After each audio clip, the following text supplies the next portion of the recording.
उत्तर प्रदेश की योगी सरकार 8 वर्ष पूर्ण कर लिए है और इसमें संगठन के तौर पर बीजेपी में उत्सव अभियान शुरू किया जा रहा है। हमारे साथ क्षेत्रीय उपाध्यक्ष मान सिंह गोस्वामी जी हैं। सर, सबसे पहले तो न्यूज़ सर्किल में आपका स्वागत है। मैं आपके चैनल के सभी श्रोताओं को वंदे मातरम करते हुए उत्तर प्रदेश भाजपा सरकार के 8 वर्ष उपलब्धियों का उत्सव अभियान 24 तारीख से 14 अप्रैल तक रहेगा। अच्छा सर, एक चीज़ बताइए कि 8 वर्ष सरकार ने सफलता पूर्ण कर लिए हैं। 8 वर्ष की उपलब्धियों में सांगठनिक तौर पर और सरकार के तौर पर क्या कार्यक्रम चल रहा है? मैं आप सबको ये जानकारी देना चाहता हूँ और जानकारी देते हुए मुझे हर्ष हो रहा है कि भारतीय जनता पार्टी की सरकार ने लाभार्थी मेले का आयोजन किया है। प्रत्येक जिला स्तर पर भव्य तरीके से हेल्थ मेला, उसके अंदर जिस प्रकार की भी ज़रूरतमंदों की आवश्यकता है उससे रिलेटेड कोई भी जानकारी आपको लेनी है तो आप लाभार्थी मेले में आइए। 3 दिन ये लाभार्थी मेला चल रहा है और इसके उपरांत घर घर संपर्क अभियान के लिए भारतीय जनता पार्टी के माननीय विधायक, माननीय सांसद, माननीय मेयर, जिला पंचायत अध्यक्ष, नगर पालिका के अध्यक्ष, पार्षद, बीडीसी, ग्राम प्रधान, ये सब जो हैं घर घर संपर्क अभियान के लिए निकलेंगे। सरकार की 8 वर्ष की उपलब्धियों के पत्रक, बुकलेट आदि मटेरियल भारतीय जनता पार्टी के कार्यकर्ताओं के पास है। कार्यकर्ता सेतु का काम करता है। जो योगी सरकार में अच्छे काम हुए हैं, जो आज उत्तर प्रदेश में योगी सरकार का लोहा मान रही है जनता, उस जनता को विकास के काम गिनवाने, बताना कि देखिए हमारे जनपद में ये विकास के काम हुए, ब्लॉक स्तर पर ये काम हुए, सड़कों का निर्माण हुआ है और ज़रूरतमंदों के लिए पेंशन का काम किया है सरकार ने, आयुष्मान कार्ड का काम किया है और उसके साथ साथ जो भी और अन्य कृषि से जुड़े हुए हैं उसके लिए निरंतर जागरूकता का अभियान भी सरकार के अधिकारियों की तरफ से चलाया गया है। और भारतीय जनता पार्टी एक राष्ट्रीय पार्टी है और इसका प्रत्येक कार्यकर्ता राष्ट्रभक्त है। वो राष्ट्र के लिए, प्रदेश के लिए काम करता है। तो जनहित में जितनी भी योजनाएं आई हैं, उन सब जो काम किए हैं उन सब को लेकर हम 27 से प्रारंभ करेंगे। 28, 29, 3 दिन हमारा वृहद स्तर पर ये अभियान चलेगा।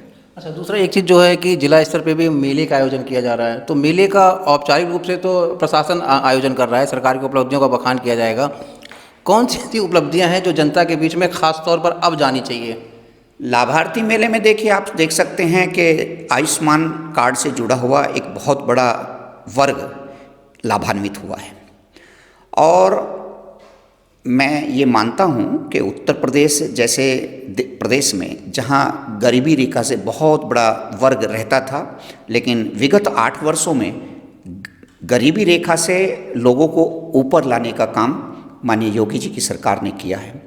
उसमें आज जो लोगों को सबसे अच्छी बात यह है कि आप ऑनलाइन एक सेंटर पर जाकर, आपको कोई बर्थ सर्टिफिकेट चाहिए, आपको किसी प्रकार का सर्टिफिकेट, यानी मैं कह सकता हूँ कि अपने ज़रूरत की आवश्यकता को आपको कुछ भी चाहिए तो ऑनलाइन एक ही सेंटर पर जाकर दीजिए और मुझे लगता है कि 2-4 दिन में वो आपको वहाँ से प्राप्त हो जाता है। आप देखिए उत्तर प्रदेश में परिवहन व्यवस्था में आज डीएल के लिए है। पहले बच्चे सोचते थे कि डीएल कैसे बनेगा, क्या होगा, कुछ नहीं है।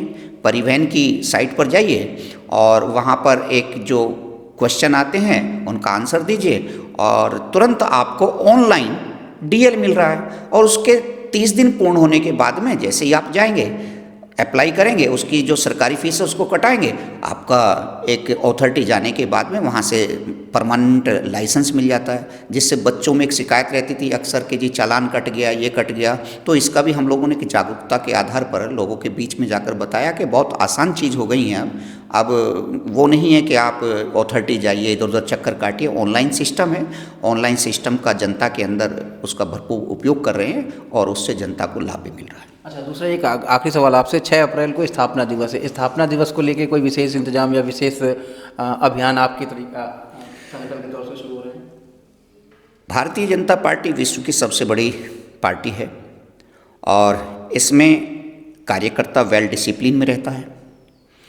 अपने महापुरुषों को याद करते हुए कि इस पार्टी का उद्देश्य क्या है, इस विचार को जानने के लिए पंडित दीनदयाल उपाध्याय जी की उन पंच निष्ठाओं को स्मरण करते हुए, उन दिनों को याद करते हुए कि जब मेरे महापुरुष इस विचार के लिए भरी धूप में निकलते थे, तब ये कोई संसाधन भी नहीं हुआ करते थे। साइकिल से चलते हुए, स्कूटर मोटरसाइकिल से चलते हुए, पैदल गांवों तक भ्रमण करते थे, तब इस विचार को घर घर तक जनसंघ के टाइम में पहुंचाया। और अब 6 अप्रैल 1980 से लगातार वर्तमान तक जो विचार ने इस देश को एक बहुत बड़ी शक्ति दी है। आप देख सकते हैं इसी विचार की सुंदरता के कारण, पवित्रता के कारण आज विश्व की 5वीं अर्थव्यवस्था हिंदुस्तान बन गया है। ये विचार इतना राष्ट्र के प्रति जवाबदेह है कि 2047 में हिंदुस्तान यूरोप की उन कंट्रियों के साथ खड़ा होगा जो कंट्री कभी हिंदुस्तान को महत्व नहीं देती थी, और जो विश्वास नहीं जनता कह रही है। मोदी जी के नेतृत्व में तीसरी अर्थव्यवस्था भारत बनने जा रहा है। उत्तर प्रदेश योगी आदित्यनाथ जी के नेतृत्व में जिस बीमारू प्रदेश को 8 वर्ष पहले लिया था, अराजकता का प्रदेश, मार काट, बहन बेटियों का अपहरण, उद्योगपतियों का अपहरण, यहाँ से घर से निकलना